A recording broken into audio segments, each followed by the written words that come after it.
Alright, and here we are. It is now daytime magically. Oh, isn't that amazing? And we've taken you through everything. We'll give it a quick little look here in the daylight. Apple TV and the headphones and everything. But now, it is time for the server for Global Aviation. And here we go. There it is right there.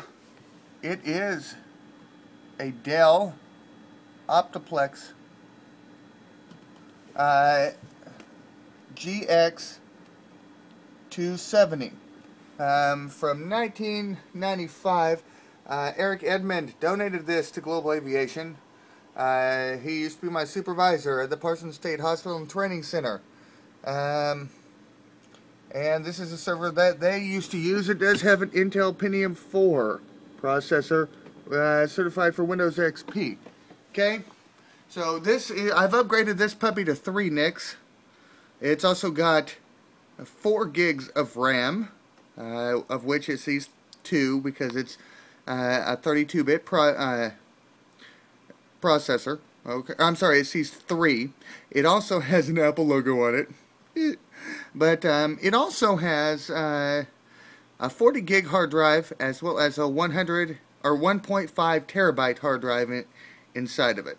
Now this little machine, it has an Intel Pentium 4, I believe it's 2.6 gigahertz processor. Alright? And as you could tell, it is running Windows Server 2003 Enterprise Edition, donated by Mr. Ray Linder. So, we're going to go ahead and log in here. And no, I'm not going to let you see my login.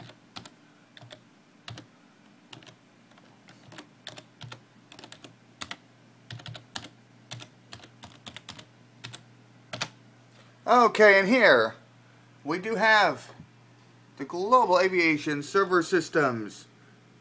Here we have FS Host weather.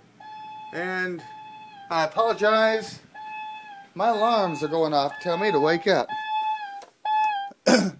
All my stuff back here, my little room. This stuff from my dad. But anyway, as you can tell, we run Fire Daemon, which allows TeamSpeak and everything to run. It has services. TeamSpeak 3 client, TeamSpeak 2 server, FS Host.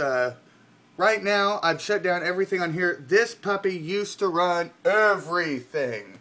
I mean, literally, website, FTP, TeamSpeak 2, TeamSpeak 3, the web server, a server this less powerful than this one, used to run the mail server. Okay, it's just that let's see, I'm going to come down here and go over to the start menu, and then we'll right click on my computer and go down to properties. Here's the specs. 40 gig hard drive plus 1.5 terabyte 2.6 gigahertz Intel Pentium 4. Apparently it's got like a dual core possibly, but anyway, 3 gigs of RAM. Not very bad at all. It's a good computer. Yes, it's older, but you also have to remember that this was made in 2006. It's running Windows Server 2003 Enterprise Edition. Okay? So this is the era. See? This is the era for this machine. So it runs fine. I upgraded the RAM from 512 up to 4 gigs, essentially. And now it works just absolutely wonderfully. I've added a 1.5 terabyte hard drive. But this is a server right here of Global Aviation. And it connects directly to the router that we have up in the front room. Okay? You know, all it has to do is run IIS Internet Information Services, FTP client, FS host, and TeamSpeak. Now, you know, it does get a little bit slow on the front end because on a server, you're running the background processes with priority. So, like for instance, it's taking a little while for Internet Explorer to come up. Now, is that necessarily a bad thing? Well, no. You're not going to be sitting here browsing the internet on a server. You know, you're not not supposed to. Also, if you look down here, I constantly... Okay. Ah! My alarms. See? It's the revenge of the alarms. It's time for me to wake up! Constantly, we're also running... starting here, we have Cygate Firewall. We have O&O Defrag. We have Log Me In, so I can log in at any time. Hamachi. I have Secunia. It constantly scans PC, see if there's any hardware that's out of date for security reasons. It's got free RAM Pro, as you can see. We got 2,047 megabytes of free RAM right now. Of course, the networking, as well as the Guild FTP. Normally, before this last weekend, about 2 days ago, well, here, oh goodness, apparently it doesn't want to stay open. Here we have the Spybot Search and Destroy. I constantly run PC Tools spyware, as well as No IP, alright? And we also utilize Semantic Antivirus Corporate Edition. Okay?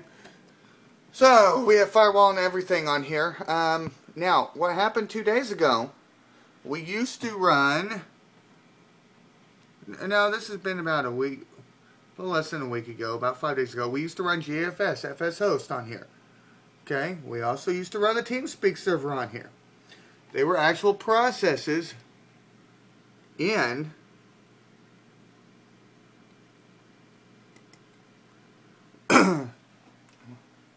Now, Fire Damien, okay? As you can see, GFS, FS host, and TeamSpeak 2 server. These ran for a year, constantly, over a year. About, let's see, no, it's ran 24/7 for a year. Right now, the only automatic service is the FTP because we recently got a new server. Because right now, I'm not worried about it. We have occasional people, probably about 4 a day, just randomly pop up on our servers and fly around, okay? We haven't had much traffic on TeamSpeak and everything.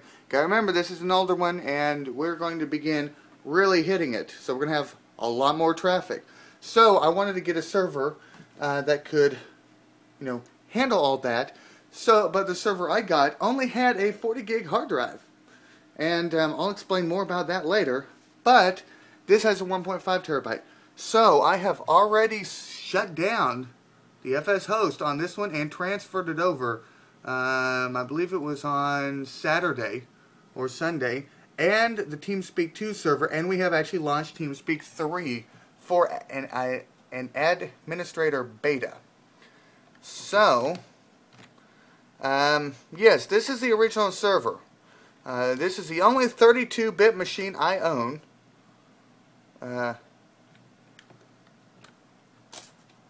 Right here. The only 32-bit machine. I used to always be on 32-bit. I never imagined I'd be able to afford a 64-bit. But this is the only 32-bit machine I own in my house right now. But this right here is the original Global Aviation servers that have been running. And now, all they're running, for now, they're running the website. But eventually, I'm going to switch that over, possibly tonight, to the other one. And eventually this machine will strictly be doing FTP. Because we'll have all the downloads going because we don't have room on the other one. But anyway, this is video 4. And get ready for video 5 because here we go. We're going to follow the cords back out. And we're going to go out here to where the sun don't shine. Okay. See the cords, the Global Aviation Network. And what do we have here? We follow this cord, and where does it go? Let's find out next.